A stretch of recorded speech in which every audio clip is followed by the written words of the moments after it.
Hello, everyone. I'm Tanya Rivero. Thank you for joining us. President Trump is scheduled to deliver his second State of the Union address tomorrow night, a week after its original date was postponed due to the government shutdown.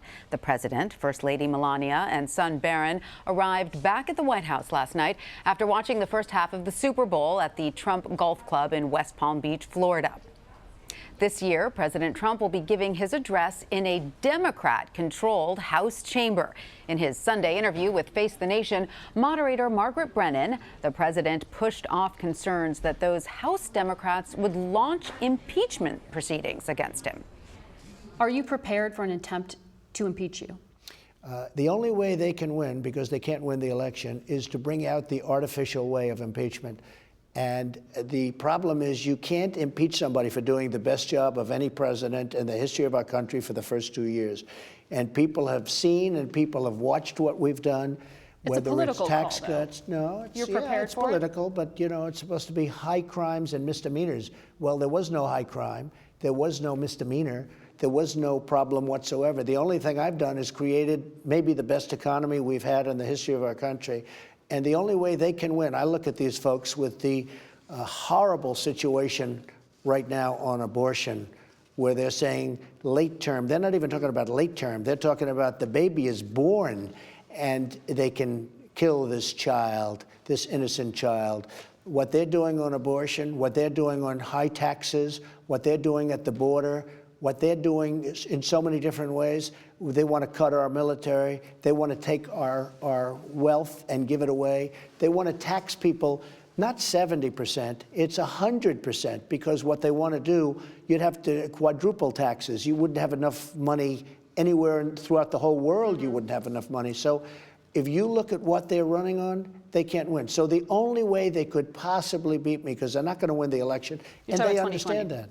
They understand they cannot win the election. And joining me now with more on the president's interview are CBS News Washington correspondent Paula Reid and New York Magazine national correspondent Gabe Debenedetti. Paula and Gabe, thanks to both of you for being with me. Paula, I want to start with you. What is the president trying to do by framing any potential impeachment proceedings as political? That's right. He's trying to take it out of a legal context and distract from the fact that at least 6 of his close campaign advisors and associates have pleaded guilty in the Russia investigation and are cooperating. He doesn't want people to look at that. He wants to frame this as if he's being punished for doing a good job and for the job he has done. But the fact is, any move to impeach would likely have to be based on evidence of possible criminal wrongdoing by the president. That could come from a couple different places. First of all, the House Democrats are continuing to investigate the White House, the president, his business, his family. They could potentially come up with evidence there, but the special counsel investigation is also a possibility.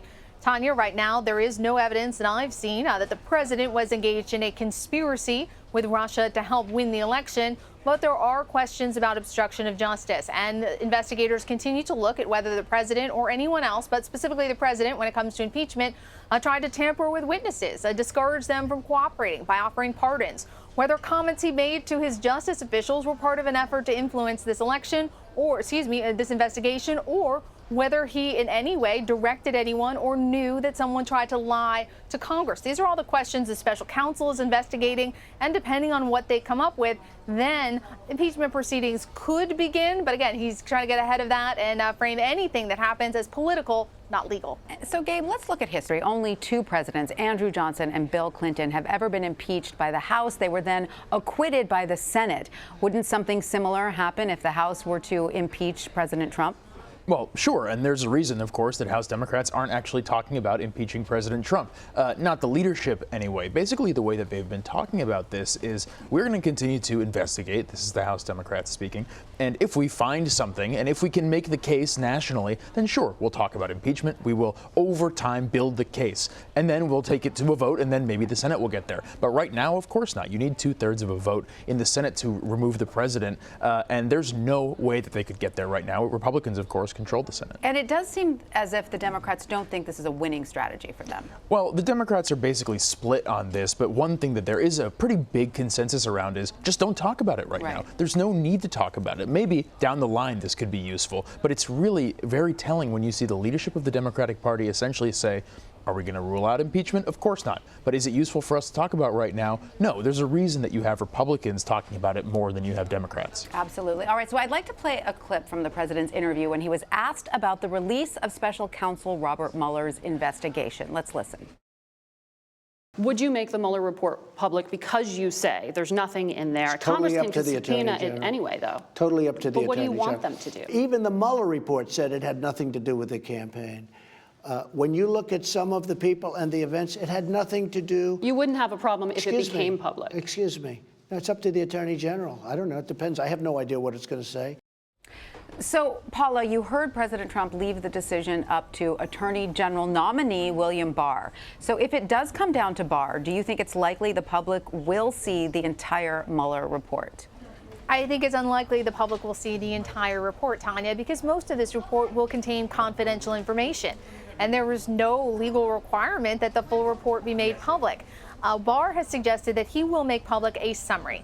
Now, it's not clear if that will be a Cliff's Notes version of the full report or if that will be the full report redacted so that any confidential information remains so. But House Democrats have said that anything short of the full report will set off a legal fight. They have vowed that in order to try to get access to the full report, they will subpoena special counsel Robert Mueller to come testify before Congress. But ultimately, I think William Barr will try to protect any confidential information as he would in any other investigation. Tanya, typically when there is evidence that is not used to support charges, so they investigate someone, they find something but don't charge them, that investigation is held closely and confidentially in the Justice Department. So I think William Barr, based on his prior comments, will try to treat this the same way. Right. All right. That makes a lot of sense. Now, Paula, also during this interview, the president reiterated that he is still considering declaring a national emergency in order to secure wall funding. Let's listen.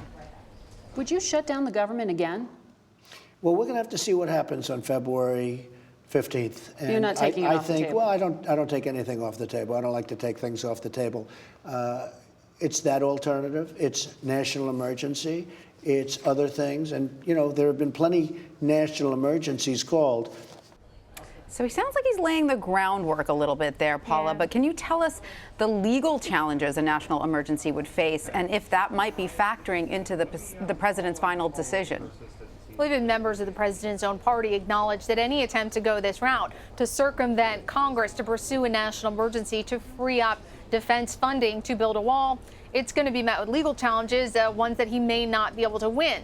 Specifically because it's hard to argue something is an emergency if you've taken so much time to address it. We have, of course, had the government shut down. Now he's sort of delayed a decision so we can continue to negotiate. It'd be very easy for anyone who wants to challenge this use of his executive power to say, well, if it was really truly a national emergency, you should have addressed it prior. And he has sort of signaled that instead of viewing this as a real emergency, he views this as a way to circumvent Congress. So he certainly hasn't made it very easy for his lawyers to defend him if he pursues this route. All right. In this interview, President Trump also amended his policy for the removal of troops from the Middle East. Interestingly, he now says he wants to keep troops in Iraq. And here's his explanation. Well, we spent a fortune on building this incredible base. We might as well keep it. And one of the reasons I want to keep it is because I want to be looking a little bit at Iran, because Iran is a real problem. Whoa, that's news. You're keeping troops in Iraq because you want to be able to strike in Iran? No, because I want to be able to watch Iran. All I want to do is be able to watch. We have an unbelievable and expensive military base built in Iraq. It's perfectly situated for looking at all over different parts of the troubled Middle East, rather than pulling up. And this is what a lot of people don't understand. We're going to keep watching. Now, this was sort of news to Iraq's president as well. He says the U.S. never asked his permission to use its resources to watch Iran, saying, quote, don't overburden Iraq with your own issues. The U.S. is a major power, but do not pursue your own policy priorities. We live here. He went on to say it's in Iraq's best interest to have good relations with Iran and other neighboring nations. So, Gabe, is President Trump jeopardizing his relationship with Iraq by saying this? Well, certainly, but it's already already a very tenuous relationship, or at least one where he has to, tread very carefully. Traditionally, that's always been the case with the American government and governments over there. But of course, the situation right now in the Middle East is very delicate. But I think one thing that's very important to keep in mind here is that President Trump standing with his own party and with Democrats both is also very on delicate grounds right now when it comes to his Middle East policy, when it comes to withdrawing troops or reallocating troops to different places. You have a lot of Republicans in the Senate even who are usually some of Trump's biggest allies saying more or less, we need to tread really carefully here. We're not sure where you're going with this. So yes, this is an extremely complex web of connections that's being called into play right now. And a lot of people have no idea where this is going to go, basically, because they can't tell how seriously to take this threat or promise or preview from President Trump. Obviously, if you listen to a lot of the voices coming out of the Middle East right now, they're not really sure how to take it either. And sometimes it changes from day to day. Exactly. So there's, a little bit of a wait and see going on as well, I'm sure. So Paula, what should we expect from the State of the Union tomorrow night? What are you hearing?